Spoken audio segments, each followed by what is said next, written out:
ሀገራችን ኢትዮጵያ ሀገራችን ኢትዮጵያ ሀገራችን ኢትዮጵያ ሀገራችን ኢትዮጵያ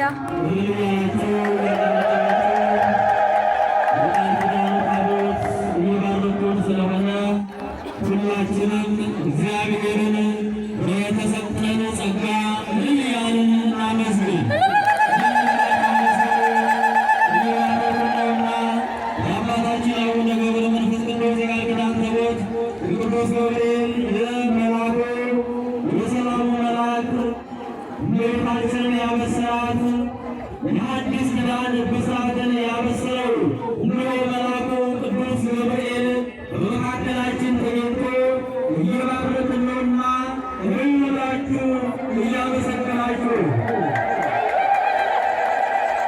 ታቦታቱ አዲስ የተሰራውን ቤተ ክርስቲያን በአጭር ወራት ውስጥ እዚህ የደረሰውን ቤተ ክርስቲያን እየባረኩን ስለሆነ ሁላችንም ባለን በተሰጠን አንደበት አሁንም ደግማችሁ ደጋግማችሁ እግዚአብሔርን አመስግኑ።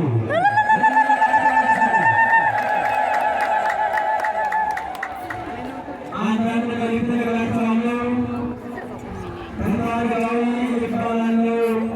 ባለቤቴ ወለተ ጊዮርጊስ ትባላለች። እጅግ አሟት ነበረ፣ ታማብኝ ነበረ። መጥቼ ለቅዱስ ገብርኤል ነገርኩት። ለአባታችን አቡነ ገብረ መንፈስ ቅዱስ እንዲሁም ለእናታችን ለቅድስት ጸበለ ማርያም ነገርኳት። በተሰጣቸው ቃል ኪዳን መሰረት ሩሩሃን መልአክ ቅድስት ጸበለ ማርያም አባታችን አቡነ ገብረ መንፈስ ቅዱስ ባለቤቴን አድነውልኛልና ለክብሩ መገለጫ ብለው 1000 ብር አምጥተዋልና ምን ብላችሁ አመስግኑላቸው። አመስግኑላቸው።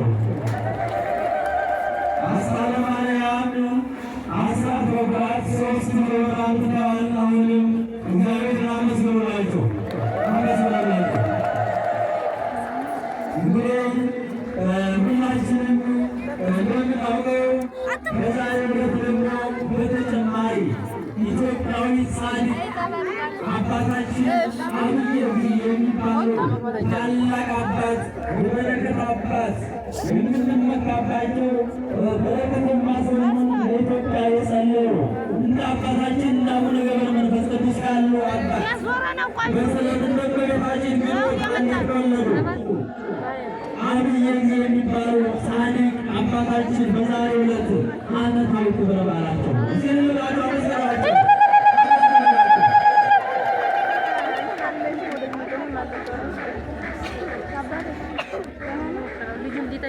አንድ እናታችን ሲጋሜ ነበር፣ በጣም ታምሜ ነበር። ለመላኩ በቅዱስ ገብርኤል መጥቼ ነገርኩት። ስለቴን ሰማኝ አዳነኝ ብለው ይኸው እሳቸው አሉ። አንድ ጥላ አምጥተዋል። ልልናቸው አመስግኑላቸው። እኔ የሰማ እናንተ መስማ ብለዋል። አሁንም ደግሞ ድጋሚ አመስግኑላቸው። ሁላቸውም እንግዲህ እናንተ እንደነገርኳቸው አባታችን አብይ የሚባሉ ጻድቅ በዛሬው ዕለት ዓመታዊ መታሰቢያቸው በስለት የተወለዱ እናትና አባታቸው ጻድቅ ናቸው፣ ባለጸጋ ናቸው። ነገር ግን ልጅ አልነበራቸው።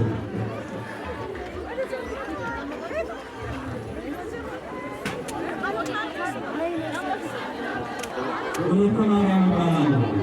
የዛሬ ዓመት መጥቼ ችግር ነበረብኝ። የዛሬ ወር መጥቼ ለቅዱስ ገብርኤል ነገርኩት። ስለቴን ስማኝ ብለው አንድ ማክሮሻ አምጥተዋል። ልላቸው አመስግኑላቸው። አሁን የቅዱስ ገብርኤል ታምር ተነግሮ ያልኩት የእናታችን የቅድስት ጸበለ ማርያም ታምር ተነግሮ ያልኩት የአባታችን የአቡነ ገብረ መንፈስ ቅዱስ ታምር ተነግሮ ያልኩት በመጽሐፍ ያልተጻፈ በዚህ ዘመን